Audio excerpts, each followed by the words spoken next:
Hi friends, YouTube ఛానల్కి స్వాగతం. మేము కాశీ వెళ్ళినప్పుడు బోటింగ్కి వెళ్ళామండి. పర్ హెడ్ 200 రూపీస్ ఛార్జ్ చేశారు. మమ్మల్ని గాడ్స్ అన్ని దగ్గరికి తీసుకువెళ్ళారు. అక్కడ మనకు ముఖ్యంగా హరిశ్చంద్ర ఘాట్ అని ఉంటుంది. ఇప్పుడు కనిపిస్తుంది కదా హరిశ్చంద్ర ఘాట్.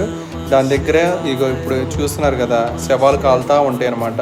హరిశ్చంద్ర ఘాట్ దగ్గర మరియు మణికర్ణి ఘాట్ దగ్గర రెండిట్ల దగ్గర శవాలు కాలుస్తూ ఉంటారు. పక్క నుంచి మనల్ని బోటింగ్లో కూడా చూసుకుంటూ ఉండొచ్చు. సాయంత్రం వేళ వెళ్తే బోటింగ్కి చాలా బాగుంటుంది. అన్ని ఘాట్స్ తిప్పి మనకి కరెక్ట్గా హారతి ఇచ్చే టయానికి మళ్ళీ తీసుకొచ్చి మనకి హారతి ఇచ్చే ప్లేస్కి తీసుకొచ్చి చూపిస్తారు.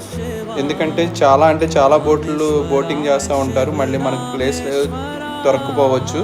అలాంటప్పుడు ఏమైందంటే వెనకాల నుంచి చూడాల్సి వస్తుంది. కొంచెం దగ్గరగా ముందుగానే బోటింగ్ అన్నీ చూసుకుంటే బాగుంటుంది.